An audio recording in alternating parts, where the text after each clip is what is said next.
Bonjour et bienvenue dans le Point Résistance écologique, le podcast qui raconte l'écologie, la vraie, simplement. Je m'appelle Brice Schwartz et chaque semaine je reçois un ou une invitée pour parler écologie, climat et environnement. Nous explorons ensemble les solutions qui peuvent aider l'humanité à faire face à la plus grande crise de son histoire, sans greenwashing ni bullshit. Nous abordons les problématiques qui font du XXIe siècle le siècle des menaces et nous discutons des actions les plus réalistes, concrètes et efficaces. L'effondrement de la société a déjà commencé, la 6e extinction de masse est en cours et le changement climatique entraîne chaque année de nombreux dégâts, morts et réfugiés climatiques. Alors plus de temps à perdre, c'est maintenant ou jamais. Je te laisse directement avec l'invité de l'épisode et notre discussion. Hello Marie. Hello. Salut à toi, bienvenue sur le Point Résistance écologique. Merci. Est-ce que tu peux commencer par nous parler de toi en quelques mots, de toi, de ta vie, de ton engagement? Je m'appelle Marie, j'ai 19 ans. Je suis membre de Youth for Climate France, dont on va parler. Et là, je suis en 2e année de droit franco-allemand à Nanterre, à côté de Paris. Donc là, je suis à Paris en ce moment. Voilà. Ok. Je sais que tu te définis comme une activiste pour une justice climatique et sociale. Qu'est-ce que ça signifie pour toi?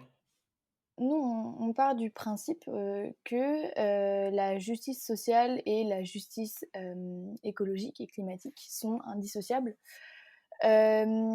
Tout simplement parce que nous, on aspire à un monde meilleur où en fait, la nature, le vivant serait respecté dans son ensemble. Et donc dans son ensemble, ça entend aussi les relations entre les humains. Aujourd'hui, ce qui a amené, cette crise écologique, c'est aussi le système économique actuel et qui privilégie toujours plus le profit au vivant. Il y a une exploitation et du vivant, de la biodiversité et aussi, des humains. Et donc nous, voilà, ça montre bien en fait le lien entre justice sociale et justice pour l'écologie, pour la biodiversité, pour la nature. Finalement, on fait partie de cet écosystème-là et donc on demande une égalité pour tout ça en fait, finalement, pour qu'on puisse ensuite vivre dans un monde meilleur et plus juste pour tous et tous. Ok, c'est un peu le principe de la convergence des luttes. Pour toi, il n'y a Carrément, pas de justice écologique et climatique sans justice sociale? complètement, complètement. Ouais. Euh, c'est quelque chose qui porte parfois à débat, mais enfin, je suis aussi de cet avis-là. Euh, Tout est lié d'une certaine manière et ça me fait aussi un peu penser au slogan d'Extinction Rebellion qui dit que nous sommes la nature qui se défend, Mmh. pour un peu relever cette notion d'écosystème. Donc c'est bien, je pense, de le rappeler. Donc tu le disais, tu es une figure en tout cas médiatisée du mouvement Youth for Climate France. Est-ce que tu peux nous parler de ce mouvement? Alors justement, la particularité de ce mouvement, avant de commencer, c'est justement un mouvement horizontal. Donc on n'a pas de figure particulière, de porte-parole ou ce genre de choses. Donc je préfère juste qu'on m'appelle membre, comme ça au moins c'est Ça clair. marche. Donc Youth for Climate France, c'est le mouvement de la jeunesse pour le climat en France. C'est la branche française du mouvement Fridays for Future qui a été initié par Greta Thunberg. Donc, en gros, les marches pour le climat, depuis 2 ans, c'est nous. On est Mhm. un mouvement de jeunes, donc la moyenne d'âge est à peu près entre 15-17 ans. Donc c'est très très jeune. La plupart des gens sont mineurs. Moi, j'ai commencé à organiser mes premières manifestations, j'avais 15-16 ans. Voilà. Et si on est si jeune à se mobiliser, c'est aussi parce que voilà, on se réveille tous les jours en apprenant des nouvelles catastrophiques. Il y a encore un iceberg qui s'est détaché, il y a encore une forêt qui prend feu. Et voilà, on est né un peu en fait avec ce poids écologique. C'est un peu l'histoire de notre génération. Euh, et, et on se révolte un peu contre le monde dans lequel on vit aujourd'hui en se disant que la crise climatique a déjà commencé. Il suffit de voir les canicules qu'on voit chaque été. Euh, et, euh, et comment dire, et finalement, nous, on veut pas de ce monde-là, en fait. Quand on pense, quand on regarde les échéances, il suffit d'ouvrir n'importe quel rapport scientifique sur la crise climatique, on voit bien que le futur proche est, est menacé. Et moi, par exemple, quand je vois la vie qu'ont vécu mes grands-parents, mes parents, moi, je me retrouve pas du tout dans cette vie-là. En fait, je vois bien que c'est pas comme ça que s'annoncent les choses. Et donc, ça part de cette réflexion-là en disant, mais il faut agir. Et c'est pour ça aussi qu'on est aussi jeune. Et en même temps, c'est un petit peu effrayant de voir qu'on est aussi jeune à se mobiliser parce que derrière, ça fait 40 ans que des scientifiques alertent sur la crise climatique. Et ça fait 40 ans que les décideurs et les décideuses qui sont au pouvoir auraient dû faire des choses. Et ils ont fait certainement des choses, bien sûr, mais ça reste vraiment dérisoire comparé à la crise actuelle. Et, et voilà, c'est notre façon d'agir et notre façon d'alerter. Voilà, on essaye de sensibiliser un maximum sur les sujets environnementaux et sociétaux finalement parce que ça nous panique et parce qu'il y a urgence et que derrière, c'est et le futur et le présent, en fait, qui est en train de se jouer. Yes. Ça fait un peu écho à une des taglines en fait, qui était dans la description même du podcast dans la saison 1, c'était en gros rappeler le fait que c'est pas l'avenir de nos enfants dans un avenir hypothétique qui se joue. Comme on entend souvent, l'écologie, c'est pour les générations futures. Alors évidemment, c'est pour les générations futures, mais c'est aussi pour nous aujourd'hui. Pour toi, pour moi, je suis un peu plus âgé que toi, mais pour même les gens qui ont aujourd'hui 50 ans, c'est aussi leur avenir qui se joue. C'est pas que un truc de jeune entre guillemets, et c'est quelque chose qui commence à peu s'imprégner dans tous les esprits. Donc ça, c'est plutôt bien de faire prendre conscience que c'est pas les générations futures, mais c'est nous. Et quand tu parles du fait que ça fait 40-50 ans que c'est déjà sur la table, tu fais référence au rapport Meadows au Club de Rome, ce qui est un peu le point le point déclencheur de tout ça, c'est ça? Ouais, c'est ça, complètement. Après, moi, je suis pas scientifique, donc je m'y connais pas trop sur les détails scientifiques, mais oui, c'est ça. Et c'est un peu rageant de se dire que les rapports scientifiques existaient avant même notre naissance et que, enfin, je veux dire, on découvre pas la crise climatique aujourd'hui. Euh, et voilà, aujourd'hui, rien n'est fait quasiment. Il suffit de voir la loi climat qui passe la semaine prochaine Mmh. au Parlement pour voir ouais, il y a une réelle inaction et finalement, je dirais même une inaction assumée des décideurs et des décideuses. Yes, malgré la condamnation, pour, enfin, beaucoup plus symbolique malheureusement, mais suite à l'affaire du siècle, de l'État français. Mais bon, ça, on verra ce que ça donnera, peut-être je pense que c'est voilà, une bonne action médiatique surtout. On verra ce que ça donne, dans les actions. Bon, il y aura pas de peine, de grosses peines encourues, mais bon, je pense que c'est un bon début et ça avance dans le bon sens, même si c'est hyper lent, quoi, et que c'est vrai que il y a beaucoup, beaucoup de blocages, quoi. Ah bah, il y a quand même eu une condamnation symbolique de Oui, 1 euro, quand même. ouais, c'est ça. Pardon, Donc j'aurais dû le mentionner. notre présent et notre futur vaut 1 euro, c'est chouette. Non, C'est mais beau. oui, plus sérieusement, moi je fais des études de droit en plus, donc ça m'intéresse. Je pense que la décision peut être importante. Après, la victoire en elle-même, finalement, en fait, elle est un peu. Enfin, je trouve ça un peu absurde finalement qu'on en soit rendu à célébrer une victoire du fait qu'on a réussi à condamner un État parce qu'il n'a pas agi pour ses citoyens et pour ses écosystèmes. C'est un peu absurde d'en arriver là finalement. Ouais, c'est vrai. Que la loi se retourne même contre l'État, mais à voir. Peut-être que derrière, il y a les notions d'écocide qui arriveront enfin dans le code pénal et peut-être que derrière, on pourra vraiment condamner les pollueurs. À voir. Après, le droit, ça prend du Ouais. temps, donc on n'a pas beaucoup de temps là, mais à Ouais, voir. c'est sûr. Surtout dans un pays aussi bureaucratique Mhm. que la France. Mais bon, après, je pense que l'important, c'est aussi qu'il y ait un impact, un écho médiatique et que, enfin, au final, chaque action, chaque geste, chaque info contribue à faire prendre conscience. Tu vois, c'est aussi ça le but de Ouais. Youth for Climate, etc. C'est de sensibiliser d'une manière ou d'une autre, même cette affaire qui n'aura pour conséquence qu'un euro symbolique, aura aussi un impact médiatique sur des gens qui vont se dire: «Ah ouais, bon, c'est quand même grave ce qui se passe, je vais peut-être m'y intéresser un peu plus».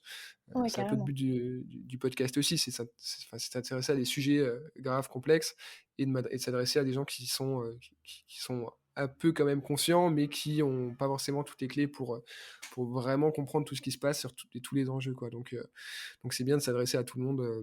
Mais voilà, chaque personne qui prend un peu conscience de ce qui se passe et de qu'est-ce qu'il faut faire et voilà, des solutions, c'est déjà un petit pas en avant. Mais bon, Mm, si on pouvait carrément, accélérer tout ça, ce serait pas mal. c'est ça.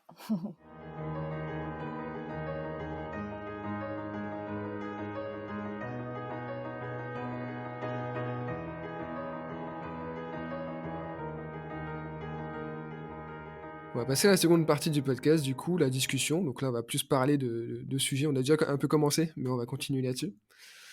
Donc la lutte pour l'écologie et le climat prend de l'ampleur depuis quelques années. Tu en es, je pense, assez consciente et je pense que tu y participes d'ailleurs, Mmh. en France d'ailleurs, mais dans le monde entier. Comment est-ce que tu expliques comment expliquer ça? Comment dire ça? Cet engouement en fait depuis quelques années avec Greta et avec tout ce qui se passe? Je sais pas, je pense que je saurais pas forcément prendre du recul sur les choses parce que voilà, moi j'ai 19 ans et ça fait ouais, à peu près 2 ans, c'est pareil, j'ai commencé à me mobiliser quand, tout le monde a commencé à se mobiliser. Je pense quand même que c'est important de rappeler qu'il y a toujours eu une lutte écologique et que c'est peut-être pas celle qu'on voit aujourd'hui, de jeunes qui marchent dans la rue, mais il y a aussi énormément de gens qui ont contribué à l'écologie depuis des années et je pense que c'est on a tendance beaucoup à oublier ces personnes-là, alors qu'en fait, je pense qu'elles font aussi, ce qu'on est aujourd'hui. Je parle par exemple des personnes qui ont, créé des ZAD, enfin voilà, Notre-Dame-des-Landes, ça fait, 10 ans que ça existe, même un peu Mmh. plus. Hem et aujourd'hui, on a un peu tendance à oublier ces gens-là et je pense que c'est hyper important de le rappeler que derrière des jeunes comme moi qui n'avons pas forcément beaucoup d'expérience, il y a aussi des gens qui ont, expérimenté concrètement les solutions qu'on propose et qui ont déjà montré, qu'un autre monde est possible. Ouais. Après, je pense que, s'il y a une émergence du peut-être que plus de gens se rendent compte aussi et il y a une émergence du mouvement climat aujourd'hui, c'est peut-être aussi au vu de la crise, peut-être que, on ressent un peu plus les enjeux aujourd'hui parce que forcément la crise climatique s'accélère. Après, il faut pas oublier qu'il y a des pays qui sont, touchés par la crise climatique depuis beaucoup plus longtemps que la France, mais peut-être qu'en Europe, en tout cas, on s'en rend compte que maintenant et on reste quand même très, très privilégiés comparé à d'autres pays la qui ont vu leur pays, ravagé par la montée des eaux, par exemple. Et peut-être qu'aujourd'hui, on prend enfin conscience, petit à petit. Il suffit de voir ouais, les canicules qu'on a en France chaque année, le fait que chaque année, ce soit l'année record de température. Ouais. Peut-être que les gens s'en rendent compte aussi et voilà, et ce que je disais tout à l'heure aussi sur le fait que les générations actuelles naissent avec ce poids-là écologique, on nous parle que de ça tout le temps d'ailleurs on nous dit que c'est à nous de régler cette crise alors que dans un sens on n'y est pour rien. Mais voilà et peut-être que justement on est peut-être une génération un peu plus engagée parce qu'on a des échéances derrière et qu'on a des choses ouais, qui vont peut-être nous tomber sur la tête et donc Mmh. ouais, je pense. Donc tu expliques surtout ça par justement l'accélération des phénomènes, de la crise. Mais c'est vrai que, donc moi j'ai 26 ans, et quand j'étais jeune, je me souviens qu'il y avait, je m'intéressais déjà un peu, voilà, de très, très loin aux questions, écologiques, environnementales. Je me disais: «C'est quand même, je sais pas, c'est quand même bien de prendre soin de la planète», voilà. Alors que beaucoup de gens n'avaient absolument rien à faire.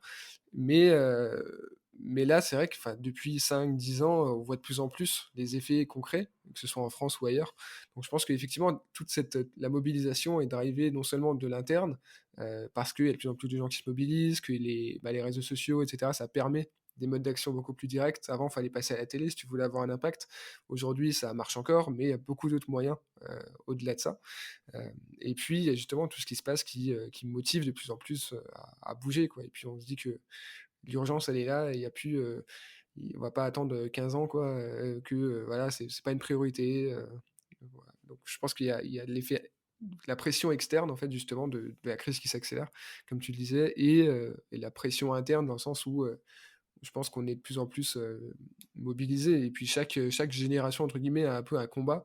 Dans les années 60-70, c'était avec mai 68, voilà et beaucoup de luttes sociales et cetera. À cette époque-là, il y avait enfin ça commençait très très doucement la crise environnementale. On pouvait peut-être, enfin justement fin des années 70, c'était les premiers signes, on peut dire du changement climatique, mais c'était pas du tout une priorité et même, enfin, je pense que même en étant vraiment écolo, engagé, activiste dans les années 60, il n'y avait pas vraiment la notion de changement climatique Mmh. qui émergeait. Il y avait beaucoup d'autres choses, hein, la pollution, l'industrialisation et cetera. L'extinction, je pense, d'une certaine partie des espèces parce que la déforestation, ça date pas non plus de l'année dernière. Hem, mais il y a plein de choses qui s'ajoutent, effectivement et là, ça commence à faire beaucoup. Ouais, c'est ça, complètement. Et du coup, au niveau des modes d'action, donc je sais que tu crois beaucoup à la désobéissance civile, c'est quelque chose c'est un mode d'action qui est pratiqué par Youth for Climate. Est-ce que tu peux en parler, donc définir un peu le concept et donner des exemples concrets. Ouais, la désobéissance civile, ça va se caractériser par le fait de désobéir délibérément à la loi pour provoquer en fait et pour montrer que finalement la loi, elle a pas forcément toujours raison. Nous, par exemple, ça nous est arrivé de bloquer des entreprises, de bloquer des lieux, pour montrer à quel point finalement, ces lieux-là étaient absurdes et et voilà, parce que c'est bien de marcher dans les rues, de faire des ateliers de sensibilisation. Nous, c'est comme ça qu'on nous a enfin, c'est comme ça qu'on s'est fait connaître, et ça a mobilisé énormément de personnes et moi, je pense que les marches restent un moyen de sensibiliser et un moyen aussi de se sentir concerné et de véhiculer le même message et je trouve que c'est hyper fort, les manifestations, même si en fait, OK, c'est bien, tu vas faire une marche pour le climat, tu as ta super pancarte et c'est très chouette, mais derrière, en fait, les entreprises continuent de polluer, et les décideurs continuent de faire la sourde oreille. L'idée de la désobéissance civile, c'est donc d'avoir un impact un peu plus concret sur les choses. Euh, donc, je sais pas, d'aller bloquer une raffinerie, par exemple, bah, pendant une journée, la raffinerie, elle marche pas. Et donc, forcément, il n'y a pas de pollution qui sort et les industriels ne gagnent pas d'argent.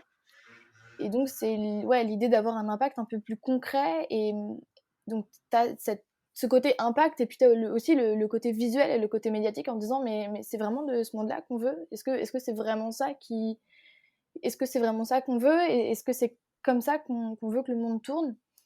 Donc voilà, et nous on est vraiment axé sur cette question de diversité des tactiques. La force de notre mouvement, c'est que c'est justement un mouvement, on n'est pas une association, on est vraiment un mouvement, c'est très libre, on vient, on sort, enfin comme on veut. Et donc chacun forcément a ses idées, chacun a sa façon, a ses solutions aussi. Et donc c'est un mouvement qui est vraiment caractérisé par la pluralité des idées et des façons de faire. Et donc, il y a énorme, voilà, nous-mêmes, rien qu'au sein du groupe local de Paris, il y a des personnes qui sont beaucoup plus chaudes pour faire des marches et d'autres qui sont beaucoup plus pour faire des actions. Et donc, en fait, on s'articule beaucoup autour de ça. Comme ça, chacun se sent utile finalement et chacun agit. OK.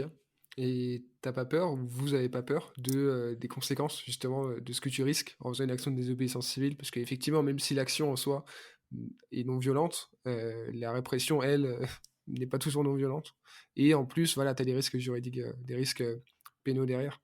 On observe que la répression, elle est de plus en plus grande envers les mouvements écolos. Et, et je pense qu'en fait, on passe au-dessus de ça, même si c'est très dur, hein, c'est très très dur. On a énormément d'amis qui sont allés en garde à vue pendant des durées complètement hallucinantes. Et je pense qu'il faut passer au-dessus de ça en se disant que derrière, si on dérange, s'il y a une répression aussi forte, c'est peut-être parce on touche le bon, c'est parce qu'on touche le problème en fait finalement. Et Mmh. peut-être que justement, si ça plaît pas, c'est peut-être vers là où il faut creuser.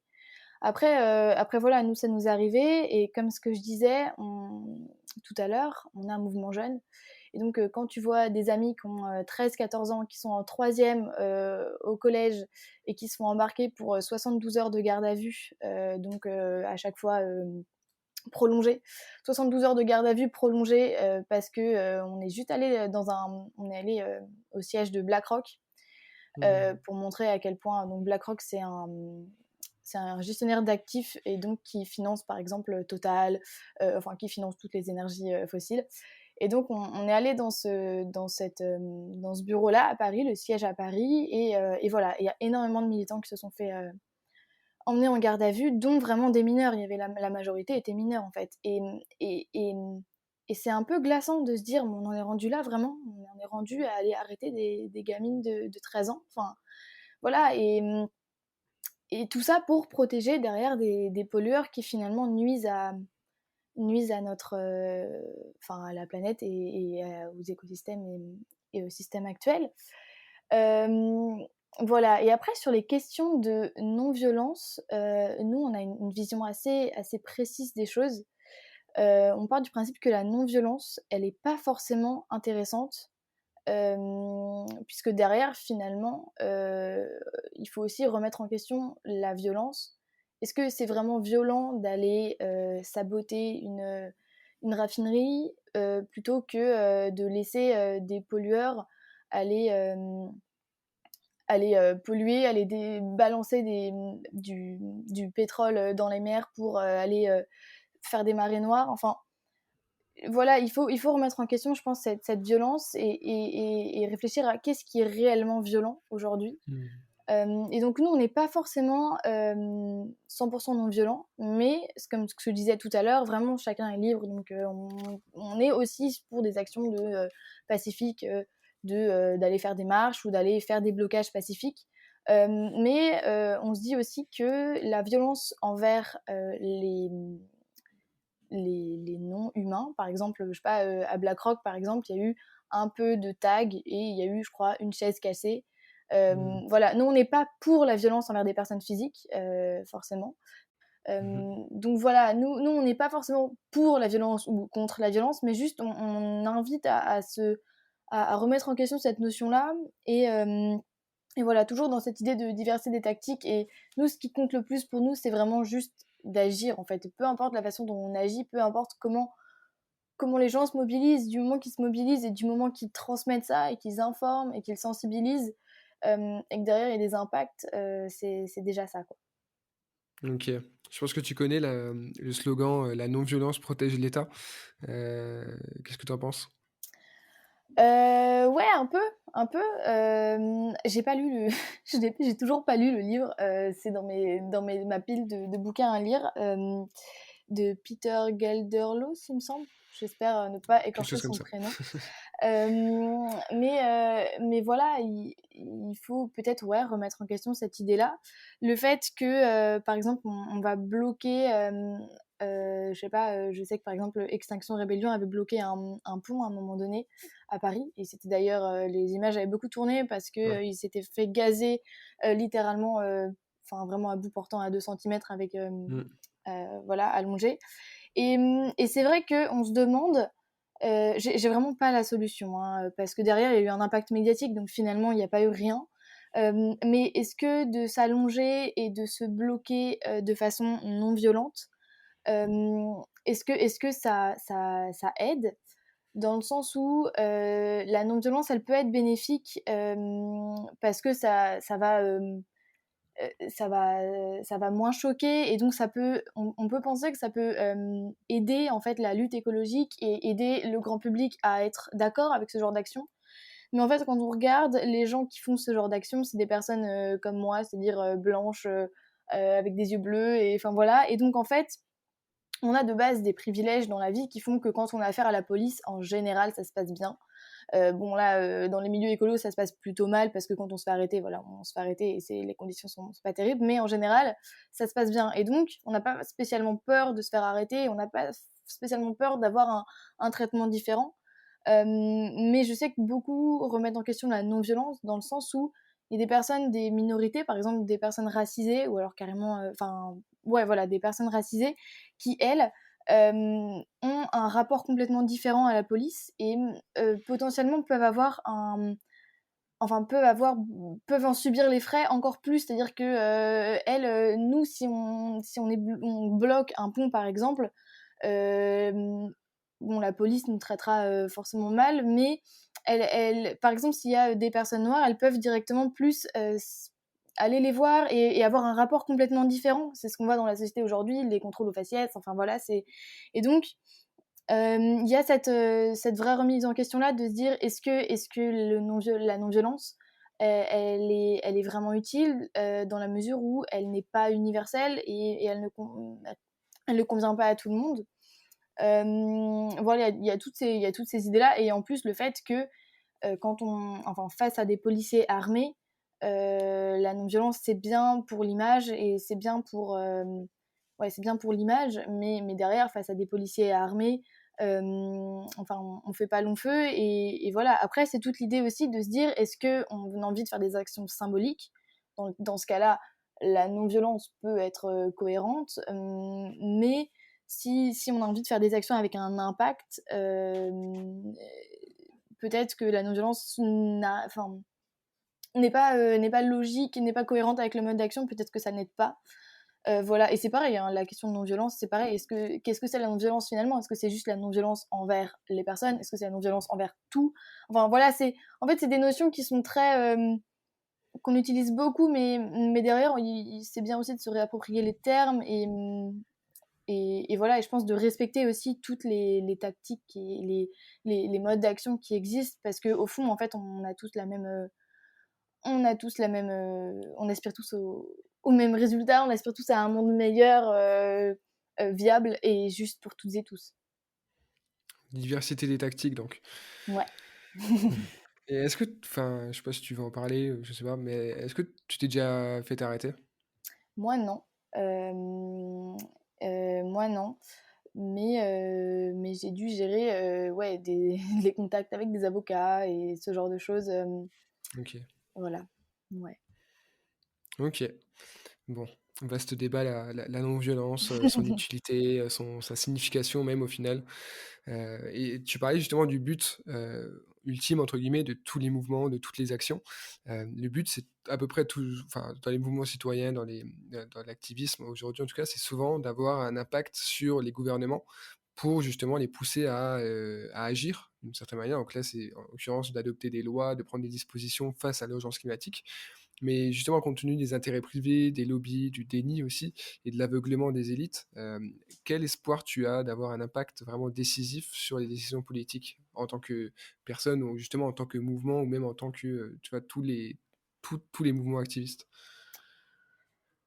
Moi, je pense qu'au début, quand j'ai commencé à me mobiliser, j'avais vraiment aucun, disons, bagage militant. J'ai des amis, leurs parents sont militants, enfin voilà, Mmh. moi, mes parents sont pas, enfin, sont, disons, sympathisants, mais j'ai découvert tout ça en m'engageant. Quand j'ai commencé à m'engager, j'étais persuadée que les manifs allaient changer le monde et les gouvernements allaient écouter. Aujourd'hui, 2 ans plus tard, il suffit de regarder un peu le bilan. Il y a quand même eu il y a jamais eu une mobilisation aussi massive pour le climat que ces 2 dernières années, enfin ces 5 dernières années, disons. Hem, Quand on regarde le bilan, que ce soit tous les gouvernements successifs, enfin là pour le coup, je cible pas forcément le gouvernement actuel. Peu de choses se sont passées. Enfin voilà, il suffit de regarder. Là, il y a la, le gouvernement a créé une convention citoyenne pour le climat. Donc en gros, l'idée c'était de tirer au sort 150 citoyens et citoyennes représentatifs de la population française. Donc en termes d'âge, en termes de genre, en termes de métier, de catégories socio-professionnelles, euh, pour qu'ils se réunissent et qui ensemble, au fil de discussions avec genre des scientifiques, des économistes, des spécialistes en tout genre, décident de mesures pour diminuer les gaz à effet de serre de 40% d'ici 2030, il me semble. Je suis pas sûre des chiffres, mais voilà. Et donc, voilà, c'est pareil. Moi, j'ai beaucoup cru à ce genre de mesures. J'avais plein d'amis qui me disaient, mais non, c'est n'importe quoi, c'est juste pour que le gouvernement soit vert et tout. Et d'un sens, bien sûr, hein, le gouvernement a aussi des aspirations politiques, voilà, les présidentielles d'après, tout ça. Mais vraiment, je suis pas forcément hyper naïve, mais pour le coup, j'y croyais. Je me disais que c'était déjà une initiative forte d'un point de vue démocratique, parce que moi je pense qu'on s'en sortira pas, on n'arrivera pas à combattre cette crise si derrière il n'y a pas une démocratie forte, si on demande plus la parole aux citoyens, si on leur donne plus de pouvoir et voilà, donc je trouvais ça hyper intéressant. Euh, Surtout que j'ai eu l'occasion de discuter avec plein de citoyens et de citoyennes et c'était vraiment un travail hyper intéressant. Voilà, donc ils ont sorti 149 mesures. Macron en a enlevé direct 3. Et Mmh. puis en fait, donc l'idée c'était que ces mesures ensuite soient retranscrites dans la loi, soit par référendum, soit en passant au Parlement. Résultat, le projet de loi est sorti là, le gouvernement l'a dévoilé il y a je sais pas, un mois ou deux. Il passe au Parlement cette semaine ou la semaine prochaine, je ne sais plus. Le bilan, c'est 80% des mesures sont amoindries ou abandonnées. 80% Ouais. sur 149, c'est juste la honte. Enfin, il y a plus rien à dire. Voilà, et donc, euh, moi, ça me remet en cause aussi, et on se demande à quel point on peut faire changer les choses en tant que juste personne, quoi, Mhm. individuelle. Euh, et ça me fait penser à une étude de Carbone 4 qui s'appelle Faire sa part. C'est une des seules études scientifiques que je maîtrise, donc je la ressors à chaque fois. C'est un peu ma Ouais. référence. On a déjà parlé dans le podcast en plus. Ok, trop cool, trop cool. Et bah, du coup, je vais faire vite, mais en gros, qui explique que si même tous les Français faisaient tous les éco-gestes possibles, que ce soit genre prendre l'avion, arrêter de manger de la viande, faire pipi sous la douche, tout ça, on diminuerait les émissions de gaz à effet de serre que de un quart. Donc, c'est-à-dire que Mm. les 3 autres quarts, c'est les industries, enfin voilà, c'est le système actuel. Et donc, je pense que je pense qu'à notre échelle, c'est aussi important de se rendre compte que, enfin, nous, en tant que militants, on est souvent épuisés, on fait souvent des burn-out parce que voilà, on bosse beaucoup. Et je pense que c'est important de se rendre compte de l'échelle qu'on a aussi et d'arrêter de se culpabiliser aussi sur ces questions-là. Que derrière, il y a un système entier à qui ça profite en fait, les industries, voilà. Et je pense que le gouvernement, la majorité des membres du gouvernement aujourd'hui font partie de ce système-là, ont des amis qui sont dans les banques, qui sont dans les industries, qui sont voilà. Et donc forcément, c'est pas dans leur intérêt de changer les choses. Et donc c'est très compliqué de les faire changer. Et voilà. Et pour l'instant, il n'y a pas de rapport de force parce que voilà, on est juste dans la rue. Et, et c'est très compliqué de faire changer les choses. Voilà, donc c'est compliqué et en même temps, je pense que c'est nécessaire quand même parce que la plupart des mesures qui sortent sont des mesures typiquement de greenwashing. Il y a vraiment zéro intérêt derrière et voilà. Mais ça reste ça. Et je pense que si on n'avait rien fait, si nous, enfin je parle depuis ces 10 dernières années, on n'avait rien fait, je pense que ce serait pire. Et peut-être que, enfin je pense que aujourd'hui, on n'écoute plus beaucoup les gens en France. Il y a un peu une crise de la démocratie.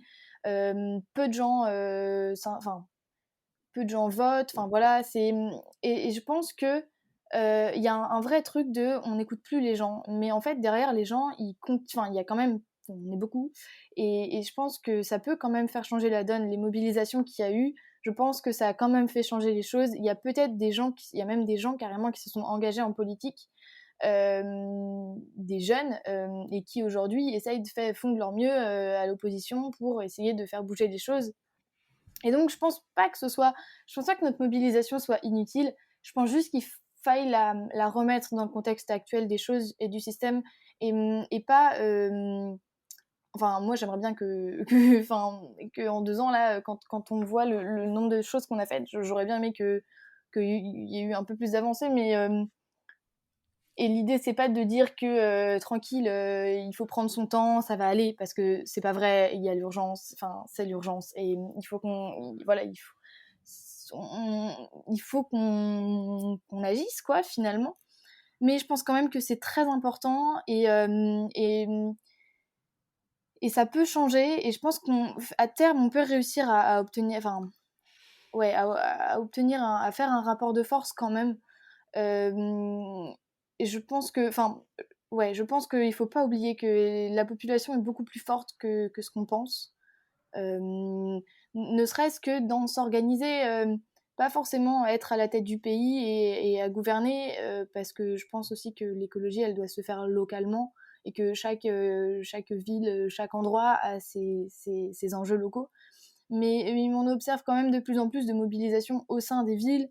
Euh, Au sein des régions, je sais pas, il y a plein de groupes, il y a plein de choses qui se créent et peut-être que ce lien-là, si on a réussi à les mobilisations écolo, si on a réussi à créer ce lien-là, c'est toujours une bonne chose, je pense, parce qu'on ne s'en sortira pas sans solidarité, sans lien.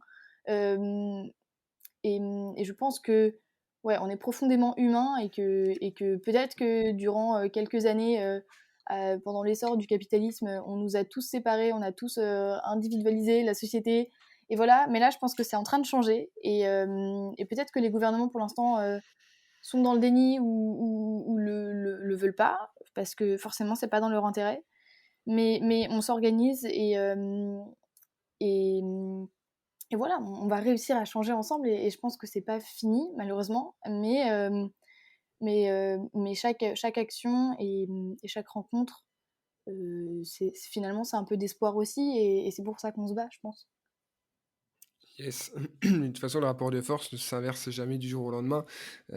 C'est effectivement ça va lentement, ça s'accélère, enfin ça fluctue, et il y a beaucoup de barrières, mais au final, oui, enfin l'impact, il est quand même là, que ce soit au niveau de la sensibilisation, enfin il y a plusieurs niveaux évidemment pour pouvoir, concrètement, heu, mener une action et que ça ait un impact direct sur une loi, par exemple. Il y a quand même beaucoup d'étapes entre ça, mais bon, je pense qu'effectivement ça avance comme tu le dis.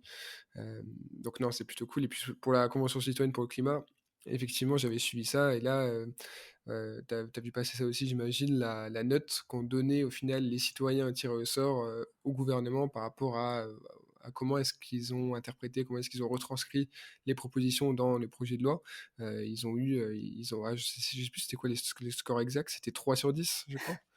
Quelque Ouais, chose comme ça? ça, 2,5 et 3, je sais plus, enfin, il y Ouais, avait plusieurs notes, mais c'était donc c'est c'est pas entre les terrible. 2. Ouais, c'est lamentable, très clairement. Ouais, c'est normalement, c'est redoublement ou rattrapage, mais bon, là, vu qu'au final, c'est le gouvernement qui a lancé l'initiative, et qui, au final, décide de de ce qu'on met en place derrière, personne ne peut rien dire. Donc c'est vrai que c'est une sorte d'illusion démocratique, cette convention citoyenne, parce que soit tu donnes, entre guillemets, «le pouvoir au peuple», même si c'est, juste sur un sujet, ponctuellement, soit tu le fais pas. Mais ça sert à rien de de donner, l'illusion pour ensuite se dire, «Ouais, en fait, non». Je pense qu'il y avait une vraie initiative au départ, et je pense qu'ils ne s'attendaient pas à ce que les résultats soient comme ça, soient Mmh. aussi, entre guillemets, «extrêmes» aux yeux du système, et ça les a complètement, je pense, surpris, et du coup, ils se sont dit: «Ben, on doit arbitrer, en fait. Est-ce qu'on reste démocratique, mais on fait passer ces lois qui vont, à l'encontre de nos intérêts? Ou alors est-ce qu'on, prend ce qu'on peut, on essaie de lisser un peu tout ça?» Mais bon, enfin, au final, ils ont fait le choix du moindre mal pour eux, et bon, c'est malheureusement, c'est pas le choix du moindre mal pour le reste des gens, quoi, et pour le reste du vivant. Mais bon, on verra. Pareil, ça, c'est une petite, comment dire? C'est quelque chose qui aurait pu avoir un impact massif, mais qui, au final, reste à petite échelle, mais bon, c'est toujours ça de prix, et puis ça pose les briques pour la suite, quoi. C'est clair, ouais. Et du coup, donc ça, tu en as parlé un peu aussi, le fait qu'il y a de plus en plus de mouvements, de militants, dans le monde entier. Est-ce que tu penses, du coup, que l'engagement citoyen, donc ces mouvements, ils sont, je vais te donner 3, c'est un QCM, je vais te donner 3 possibilités. Est-ce que tu penses qu'ils sont suffisants et que, du coup, les mouvements citoyens suffisent pour avoir un impact? Bon, évidemment, il faut qu'ils continuent à grandir, et cetera. Est-ce que tu penses qu'ils sont indispensables, mais que ça suffit pas et qu'il faut, bah, les compléter par exemple, s'engager en politique, créer, des organisations plus établies, des associations, et cetera, qu'il faut, agir évidemment beaucoup à l'échelle individuelle, et cetera.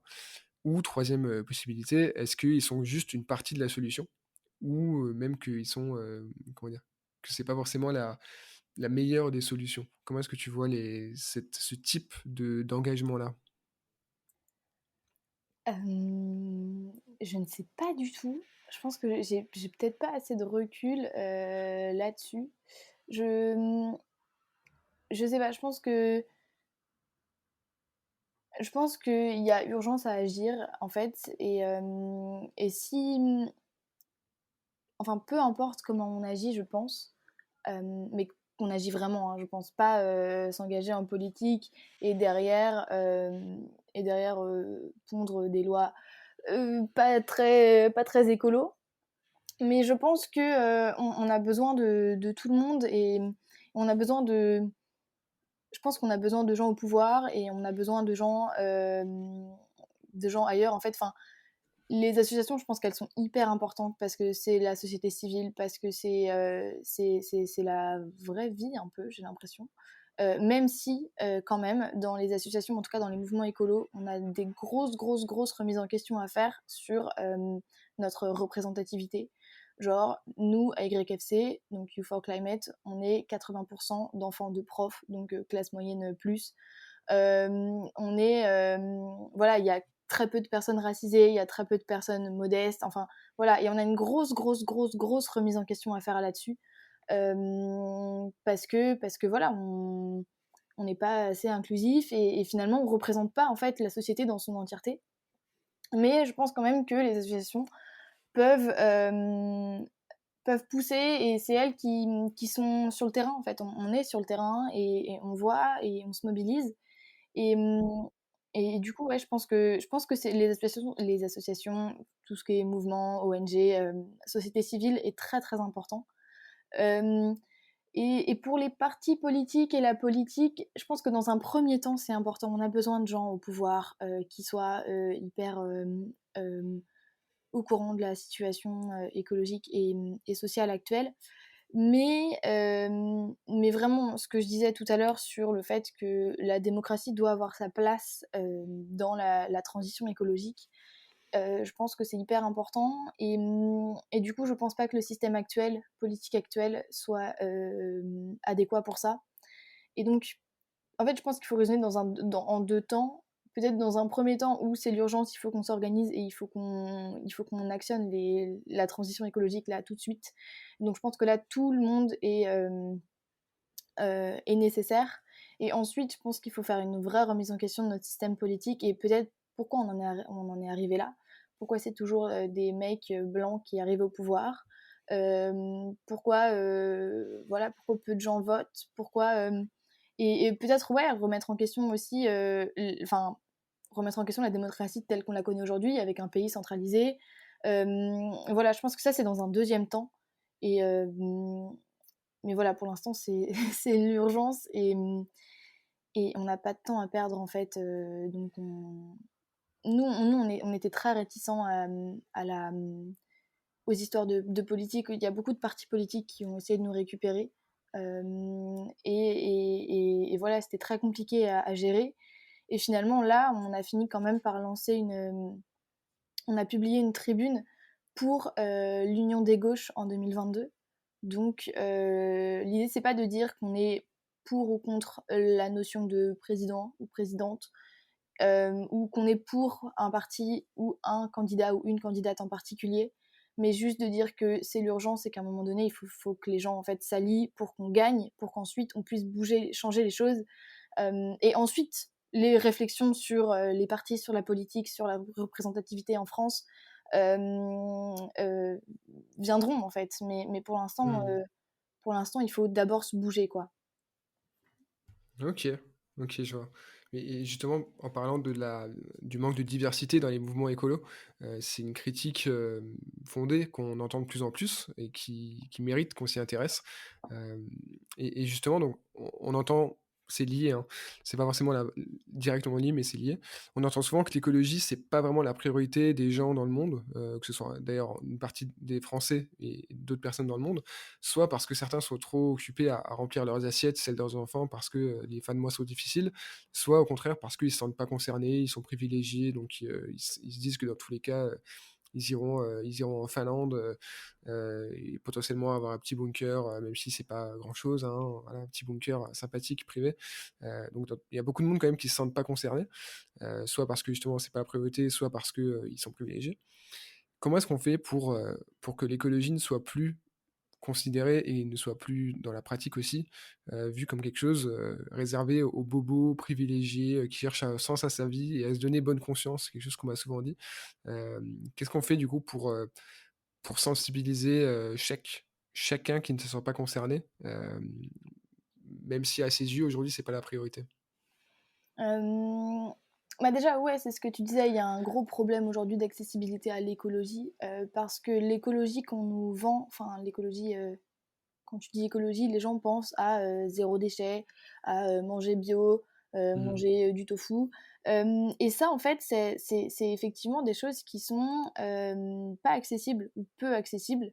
Il faut avoir le temps pour cuisiner, pour aller chercher les trucs super rares que tu trouves que à l'épicerie, je sais pas quoi. Il faut avoir de l'argent aussi, surtout. Et aujourd'hui, effectivement, l'écologie, ouais, est pas accessible. Et ça, c'est clair. Maintenant, je pense qu'on n'a pas on n'a pas à dire ce qu'est l'écologie, je pense, à des personnes modestes qui sont pas forcément, qui se sentent pas forcément concernées. Je pense que chacun a sa propre écologie et et qu'en plus, en fait, les personnes, les plus modestes sont pas du tout celles qui ont le plus gros impact, climatique. Il y a une étude Ouais. d'Oxfam qui est parue là-dessus qui disait que, je sais plus, les 1 les plus non, les 10 les plus riches polluent, enfin bref, un truc comme ça, genre les 1 les plus riches polluent 10, ou enfin bref, les plus riches polluent plus, en gros. Ouais, non, mais c'est clair. Et j'ai justement te répondre ça. C'est que, OK. c'est que les personnes les plus modestes, donc si tu prends par exemple en France, les 10 millions de pauvres, on les appelle comme ça, même si voilà, c'est très divers dans concrètement.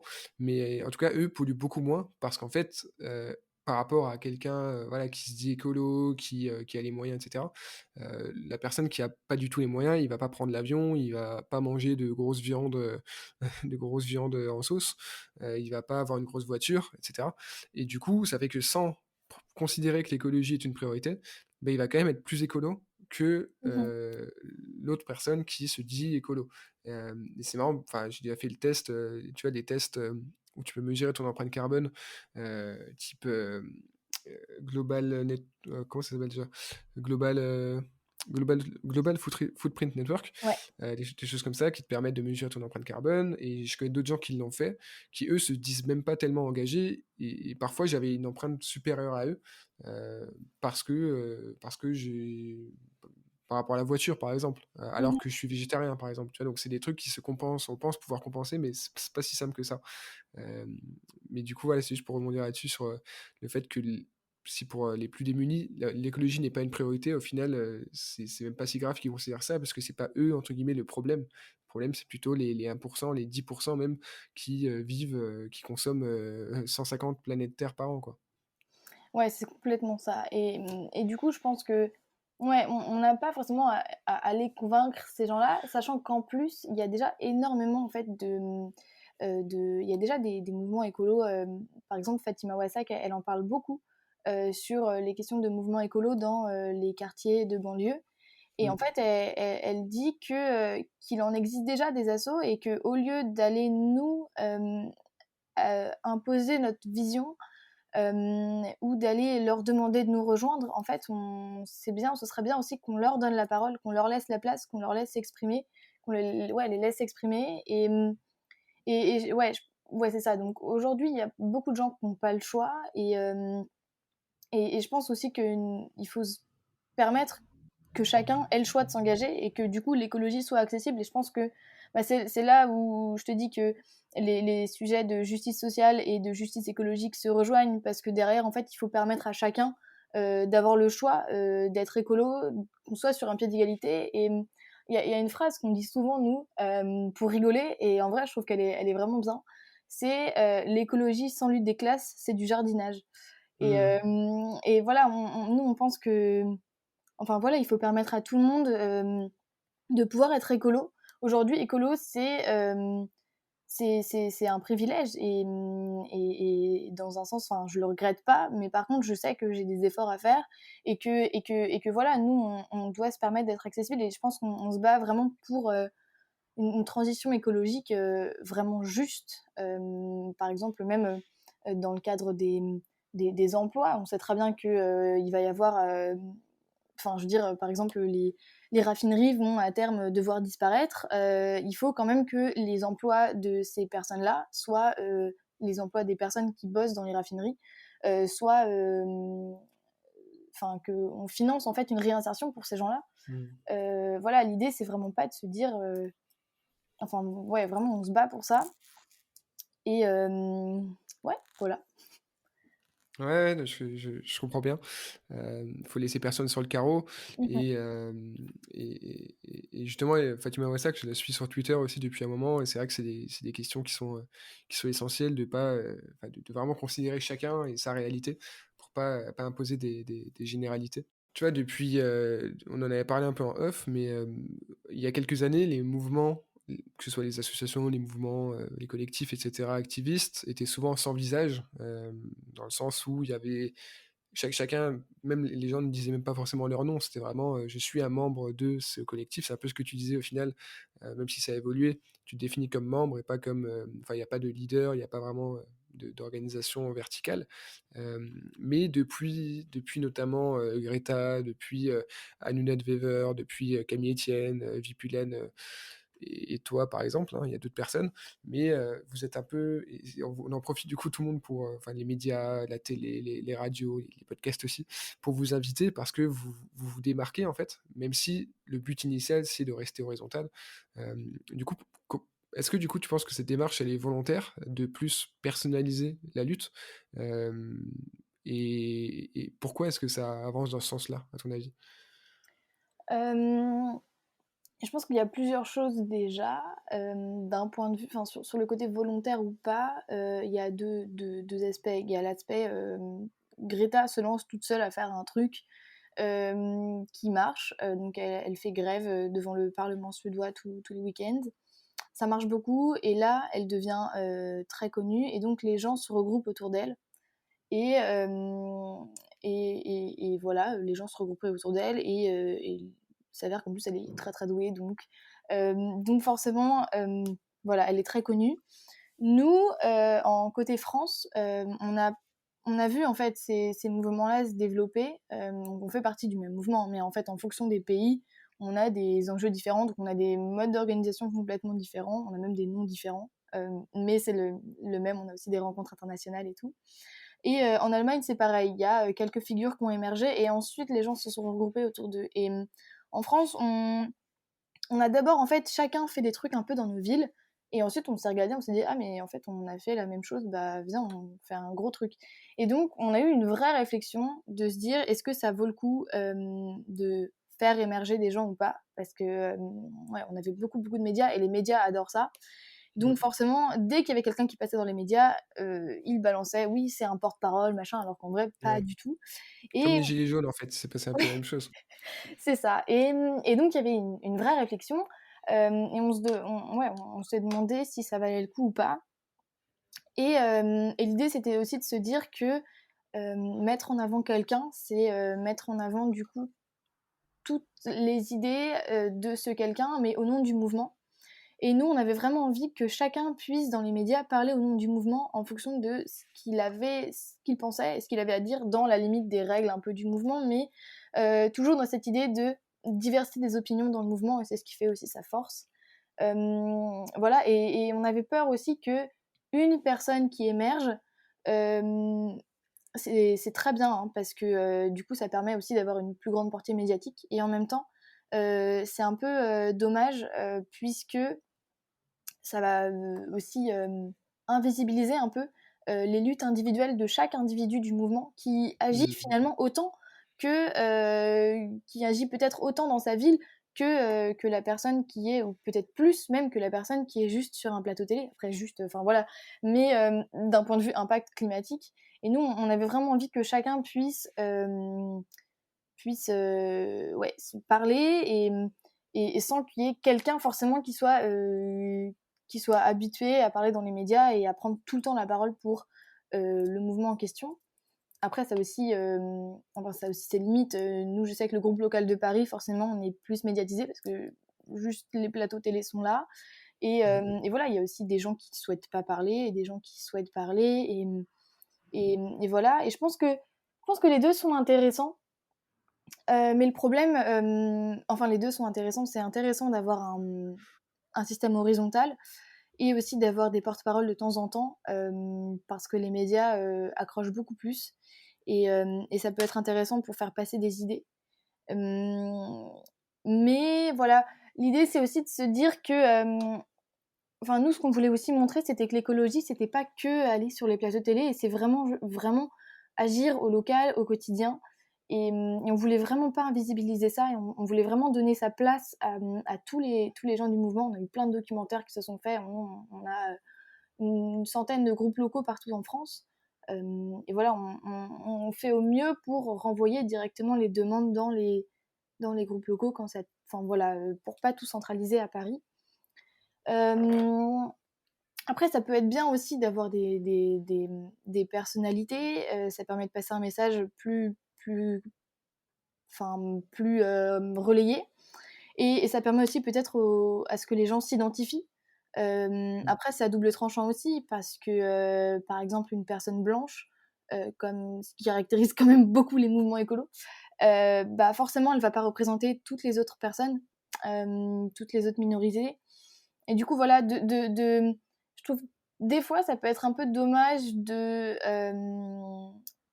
d'incarner l'écologie en une seule personne. Parce que c'est pareil, l'écologie, en fait, finalement, chacun a sa propre écologie et il y a plein d'écologies différentes. Voilà. Mais les deux sont intéressants et vraiment, de, tout ce que, enfin, je pense que c'est ce que j'ai dit tout à l'heure, à partir du moment où on agit, on transmet un message, c'est déjà ça. Et ça, c'est vraiment des, des débats qu'on a au sein des mouvements et qu'on a encore aujourd'hui chez nous. Euh, mais ça reste quand même minime et voilà. OK. Et ça, du coup, c'est une démarche qui est quand même assez volontaire. C'est Ouais. intéressant de noter. Parce que, par exemple, enfin, si on compare avec Extinction Rebellion, il y a pas vraiment moi, je me souviens pas avoir déjà vu quelqu'un qui se dit, «Je suis d'Extinction Rebellion». Au final, c'est vraiment en fait, ça, c'est différent parce qu'en plus, chacun peut vraiment, participer à une action sans, voilà, sans être affilié d'une manière ou d'une autre. Du coup, on parle parfois il me semble que c'est une fondatrice, et un fondateur Mmh. d'Extinction Rebellion, au UK. Mais même au final, même ces gens-là, on les voit très peu, ils sont pas représentants. Donc au final, c'est des approches différentes, mais effectivement, ça dépend de quel sera le meilleur impact médiatique, et cetera. Donc ouais, ça c'est des vraies questions. Ouais. Hem, Et il y a pas de je note, réponse. il y a pas de réponse, il y a pas de réponse, idéale. C'est ça. À voir qu'est-ce qui fonctionne le mieux, quoi. Et du coup, j'ai une question un peu provoque. Qu'est-ce que tu réponds aux gens, notamment dans les médias, qui disent que les lycéens, les étudiants, ils feraient mieux d'aller à l'école plutôt que de manifester là, Bah, je trouve ça un peu triste en fait de nous réduire, à l'école déjà. Et puis Greta, hein, disait ça, elle disait: «Mais ça sert à quoi d'aller à l'école pour apprendre des choses qui nous serviront pour l'avenir si finalement on n'a pas d'avenir?» Et je pense que c'est la meilleure des réponses. Et si je peux rajouter quand même que, moi j'ai commencé à me mobiliser, fin première, début terminale. J'ai loupé, beaucoup, beaucoup de cours et voilà. Et sincèrement, j'ai beaucoup plus appris dans mon parcours d'activiste, d'aller. Ça m'a vraiment, je m'épanouis vraiment sur bah, déjà de prendre la parole, d'essayer d'argumenter, de me documenter, de lire des livres, de lire des rapports scientifiques, de discuter avec des gens sur plein de sujets autres que l'écologie, mais qui sont liés parce que tout est lié sur, je sais pas, le féminisme, sur l'antiracisme. Voilà, et je pense que j'aurais jamais appris ça à l'école.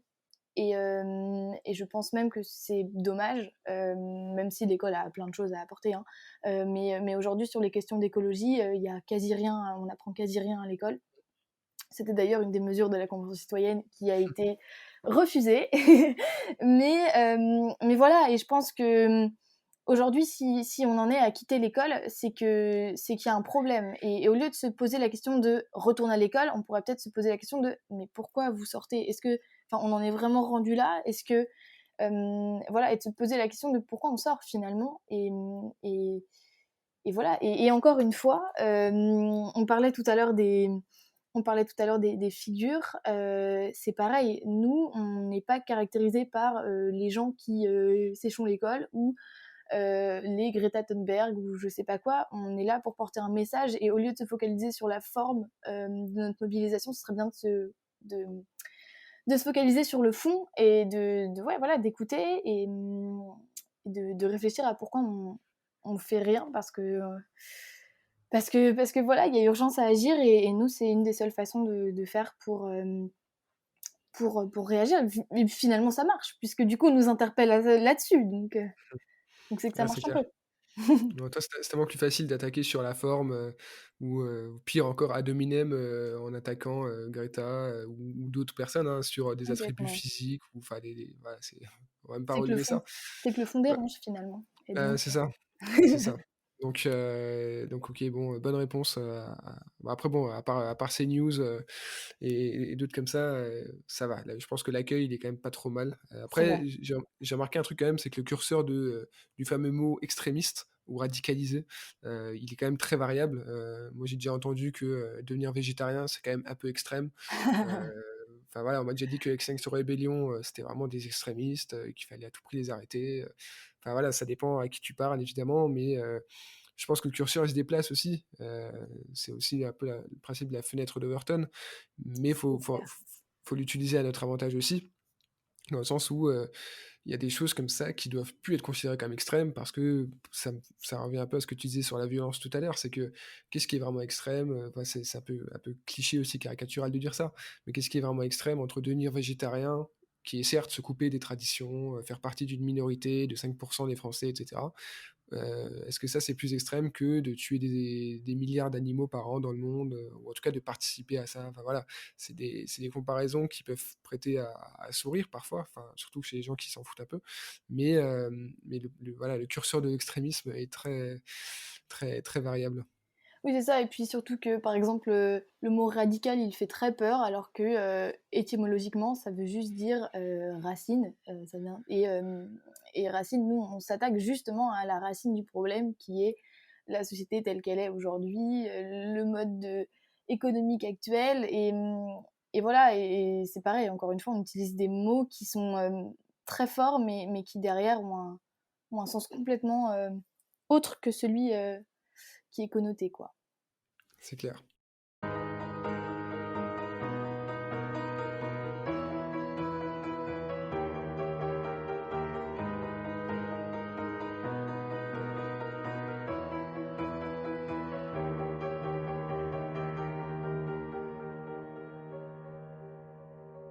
On va passer à la dernière partie du podcast du coup, donc c'est les questions rituelles, c'est les questions qui sont posées à chaque invité.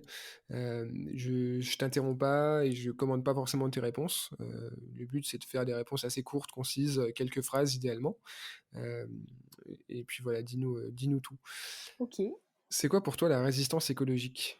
Je pense qu'elle est nécessaire et je pense qu'elle est et qu'elle doit être, solidaire et humaine et je pense qu'on s'en sortira, comme ça. On nous a pendant des années et pendant des milliers d'années, des centaines d'années, on nous a séparés, on est réduits aujourd'hui à une société très individualisée et je pense que pour retrouver un mode de vie plus humain, recentré sur le vivant, on s'en sortira vraiment dans la solidarité.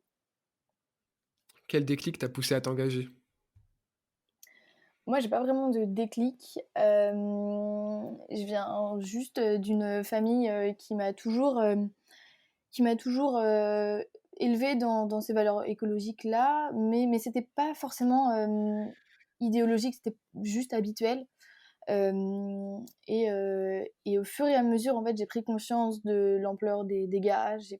J'ai lu des rapports scientifiques et il y a quelque chose qui m'a marqué quand même. Moi, j'habite dans les Pays de la Loire à la base.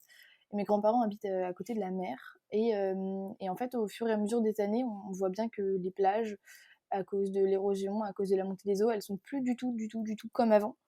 Et je pense que ça m'a un peu effrayée de voir qu'en fait les plages sur lesquelles j'ai passé toute mon enfance, peut-être que si jamais j'ai des enfants, peut-être qu'ils verront peut-être jamais ça, peut-être qu'ils verront même pas les villes en fait dans lesquelles j'ai grandi à cause de la montée des eaux. Donc voilà. Comment est-ce que tu t'informes sur les sujets liés au climat et à l'écologie en général? Beaucoup les médias, et beaucoup les réseaux sociaux aussi, que ce soit, des comptes, de scientifiques ou des comptes de médias ou aussi des comptes de militants qui vont, vulgariser, des infos parce que moi je suis pas scientifique et je comprends pas tout. Du coup, j'aime bien les posts de vulgarisation et ouais et les podcasts un peu aussi, un peu. Qu'est-ce que tu veux dire aux personnes qui ont envie de s'engager, qui savent qu'il se passe des choses graves et qu'il faut agir, mais qui ne savent pas du tout par où commencer? Moi, je pense que la première façon d'agir, c'est d'informer. Je suis vraiment, vraiment, vraiment persuadée que si tout le monde, était conscient de l'impact du réchauffement climatique sur nos vies, tout le monde, changerait et tout le monde, agirait. Donc je pense que c'est la 1re, la 1re chose. Il y a quand même, je pense, une grosse désinformation sur le sujet, même si, par exemple, ce super podcast, le fait, informe bien. Aujourd'hui, quand on regarde à la télé, il y a peu de... Enfin voilà, on préfère se concentrer sur les personnes que sur le fond. Il y a peu... On apprend peu de choses à l'école sur le sujet. Voilà, et je pense que c'est vraiment très très important. Et donc voilà, déjà commencer à lire des choses, à, à en parler, à peut-être partager sur les réseaux sociaux, voilà, en parler. Et ensuite s'engager. Il y a énormément de mouvements. Nous, on en est un. On a un mouvement jeune, voilà. Mais il y a énormément de mouvements, d'associations locales, nationales, internationales. Et il y a énormément de choix, énormément de possibilités d'agir en fonction de ce qui nous plaît, en fonction de voilà, comment on voit les choses en fait. Mais le plus important, c'est d'agir. Et ouais, voilà. Sinon, transmettre l'information, en parler au repas de famille, partout, ses amis, au lycée. Ouais, je pense que c'est le plus important, l'information. Et en parlant d'information, comment est-ce que tu envisages notre avenir commun à tous dans les années qui viennent? Euh, Quand je lis les rapports scientifiques, j'imagine mal, très très mal. Mais je pense que en parallèle de ça, il y a d'énormes mobilisations. Et il y a de plus en plus de gens qui se mobilisent, de plus en plus de gens qui nous rejoignent ou qui rejoignent d'autres mouvements, qui se battent, qui en parlent, qui se rendent compte de l'ampleur des choses. Et je pense que ça me fait un peu espérer quand même. Et je vois pas comment on pourrait s'en sortir autrement. Enfin, on est vraiment beaucoup en fait à se mobiliser. On sera encore plus et on va travailler encore pour informer au maximum. Et voilà, je pense que quand il y a de l'action, il y a de l'espoir. C'est beau. Merci Marine, merci beaucoup Pas pour de tout souci. ça. Où est-ce qu'on envoie les auditeurs, les auditrices qui veulent, discuter de ces sujets avec toi ou juste suivre ce que tu fais et ce que vous faites avec Youth for Climate? Et ben, vous pouvez suivre les réseaux sociaux de Youth for Climate, donc Youth for Climate France, je crois, à peu près partout. Sinon, moi, je m'appelle Marie Fureau, ou sinon d'autres comptes exceptionnels. Il y a énormément de comptes militants, ou même des médias qui font vraiment le taf, voilà, ou même créer votre propre média. Et enfin voilà, voilà. OK, bon, trop cool. Merci pour tout ça. Je te dis à Pas de bientôt et souci. puis, on se retrouve dans un prochain épisode. Merci d'avoir écouté cet épisode jusqu'au bout. Si tu es encore là, c'est que ce sujet t'a touché et que tu aimerais sans doute en savoir plus. Rendez-vous dans les notes de l'épisode pour en savoir plus sur mon invité et voir quelques ressources. Pour soutenir le point résistance écologique, le plus efficace est de me laisser une note et un avis sur ta plateforme de podcast préférée et d'en parler autour de toi. Alors merci d'avance et à très vite pour un prochain épisode.